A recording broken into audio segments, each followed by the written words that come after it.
जैसे हो दोस्तों, मैं राहुल खन्ना के इस चैनल पर आपका स्वागत है, क्योंकि मैं कुछ ना कुछ लेके आता हूँ। दोस्तों, हम ट्राइबल लोगों के पाटे गीत सुनते हैं। ट्राइबल लोगों का इतिहास कहाँ आता है? तो उनके किंवदंतियों में, उनके पाटों में, उनके पंडुमों में, उनके त्योहारों में आता है। और वही उनके नृत्य जो होते हैं वो एक तरह के इतिहास बताने वाले नृत्य होते हैं। और उस नृत्य को अगर हम समझ पाए तो हम इतिहास को जान सकते हैं। लेकिन हमारे पाटों में कुछ जो अतिशयोक्ति हम कहते हैं वो भी नज़र आती है। तो बाकी इतिहासकारों ने भी इसको माना है कि जो हज़ारों सालों से मुखतगत हो रहे हैं उन पाटों में अतिशयोक्ति आना संभव है, क्योंकि ये जो पाटे आते हैं वो चमत्कार भगवानों के बीच में से गुजरते हैं। और बाकी लोगों को, हमारे लोगों पे भी इम्प्रेशन पड़ा बाकी लोगों का, तो पाटों में भी थोड़ा सा चेंज हमें नज़र आता है। एक्चुअली दोस्तों, फॉल्ट ये है कि बहुत सारे लोग इन पाटों को अतिशयोक्ति मान रहे हैं और इसके तह तक जा नहीं सकते। मैं बात कर रहा हूँ रूपोलंग पाहंदी परिकुपार लिंगों की, जिनका इतिहास है और पाटोगत हमें पता चला है कि लिंगो क्या थे, लिंगो कौन थे। और इस पाटों में जिस जिस बातों का जिक्र आता है, जिन जिन ठिकानों का जिक्र आता है, वो अवेलेबल है इस धरती पर।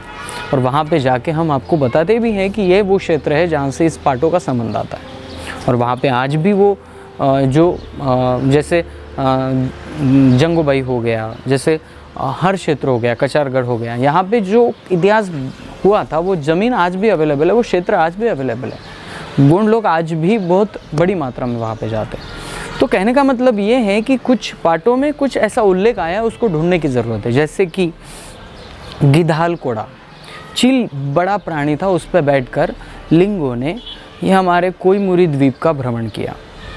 भी बहुत सारे लोग कहेंगे कि एक तो पक्षी पे बैठना और घूमना, ये तो बातें गलत है।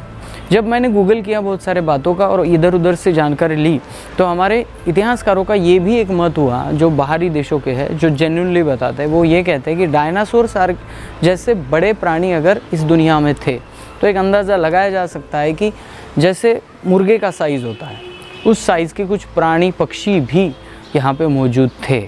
लेकिन उनका जो नामशेष होना है वो ये डायनासोर के पहले ही वो मिट गए थे, ऐसा भी कई इतिहासकारों का मानना है। तो एक अगर हम पाटों की तरफ नज़र डालें तो लिंगों ने कोयामुरी द्वीप का भ्रमण किया था। और उन्होंने भ्रमण करते वक्त ये भी यहाँ पे देखा था कि कौन से एरिया में कौन सा खनिज, कौन सा धातु ज़्यादा प्रमाण में है, यहाँ पे कौन से गंड समुदाय रहते हैं और उनको कौन सा टोटेम देना चाहिए जो उनके क्षेत्र में होता है। ये सभी जानकारी लिंगों ने बिना घूमे नहीं इकट्ठा की। और जब लिंगों ने पुनेम बनाया, सगा व्यवस्था बनाई, तो हमें उनका नॉलेज इन व्यवस्था में दिखाई दिया। तो ये इसका जिक्र आता है पाटे में कि चील पर बैठ के, यानी गिधाल पर बैठ के उन्होंने भ्रमण किया। तब ये संभाग होते थे, येरगुट्टाकोर, सैमाल गुट्टाकोर, आफोका गुट्टाकोर, ऐसे 4 बड़े बड़े संभाग थे और इन चारों संभागों में वो घूम रहे थे। इस बीच दाई जंगो रायताड़ से उनकी मुलाकात हुई। जिस जगह पे वो रुके, गिधाल को लेकर वो जिस जगह पे रुकी, उस गांव का नाम भी गिधाल पल्ली है, जिसे वर्तमान में गिदाम या गिदम कहते हैं। तो ये जो बातें हैं ये कहीं ना कहीं लिंक करती है। और जिस वाहन पर वो बैठते थे उसे गिदाल कोड़ा कहा जाता था। और बहुत सारे लोगों का भी ये मानना है, और मेरा भी ऐसा नहीं मानना है कि पाटा है तो आप सब कुछ आँख मूंद कर उस पर विश्वास करो। मैं तो ये चाहता हूँ कि इसके बारे में भी रिसर्च हो। अगर आदिम समुदाय प्रकृति के साथ मेलजोल बिठाता था, तब प्राणी पक्षियों के साथ भी मेलजोल बिठाता ही था। अगर इतने पक्षी अवेलेबल थे तो उन पे सवार होना, उनके साथ एकत्रित होकर सवार होना और या सफ़र करना, ये भी बातें हो सकती है। तो दोस्तों, अभी अपनी कान, आँख, नाक खोल के रखो, और ये बातें हो सकती है, नहीं हो सकती, ये बात की बातें हैं। लेकिन मैं आपको लिंक दे रहा हूँ कि पाटे सरासर झूठ नहीं होते।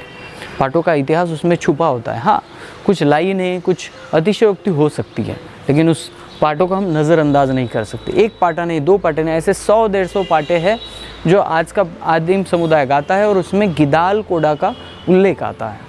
तो ये क्या है ये भी हमें समझना पड़ेगा अगर ऐसा होता है, क्योंकि ये जो ट्राइबल लोग हैं इंडिया के ही नहीं, तो बाकी देशों के ट्राइबल लोगों के साथ भी ऐसी थ्योरी नज़र आती है जो आदिम के आदिम है। जैसे पुराण पाषाण युग की मैं बात करता हूँ, वो आदिम के आदिम है।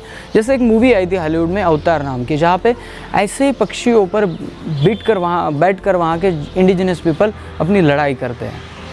हो सकता है यह काल्पनिक हो, लेकिन क्या ऐसी लिंक लगती है? क्या ऐसा हो सकता था जब लाखों साल मैं 1-2 साल की, हज़ारों साल की बात नहीं कर रहा, जब लाखों साल चले जाते हैं तब इंसान, वो तो प्राणी नामशेष हुआ होगा, क्योंकि अभी भी बहुत सारे प्राणी पक्षी नामशेष हो रहे हैं। जैसे इंडिया से चित्ता गायब हो गया, गिदाल अभी हमें कहीं 1-2 ही दिखते हैं, बाकी वो तो ख़त्म हो गए।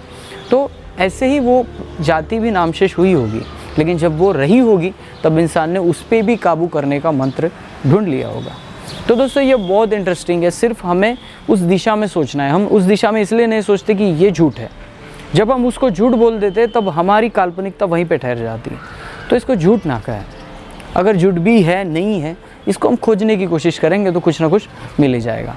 तो दोस्तों मेरा तो एक दावा है कि उस काल में भी इतने बड़े जब प्राणी रहते थे तो पक्षी रहना कोई बड़ी बात नहीं है। वैज्ञानिकों ने भी अपना अंदाज़ा लगाया कि ऐसा हो सकता है। जो शैलचित्र मिले हैं उसमें भी ज़्यादा से ज़्यादा पक्षियों पर बैठकर सवारी ये ही दिखाई जाती थी। तो क्या है इसका मतलब, इसके तह तक जाना हमारा कर्तव्य है। तो दोस्तों कुपारलिंगों की जो कथा आती है, उन्होंने किसी भी वाहन पर सवारी की होगी, लेकिन बात तो यही है कि कुपारलिंगों ने कोयामुरी द्वीप का भ्रमण करके ये जो बातें इकट्ठा की और उसके बारे में जो सगा समाज व्यवस्था बनाई, वो बिल्कुल ही क्लियर और सटीक है, जो आज भी यहाँ का ट्राइबल आदमी फॉलो करता है। तो दोस्तों लिंगों की जानकारी के बारे में आज इतना ही। मिलते हैं अगली वीडियो अगले टॉपिक के साथ। तब तक के लिए जय सेवा, जय जोहार, जय आदिवासी, जय गोंडवाना, जय भीम।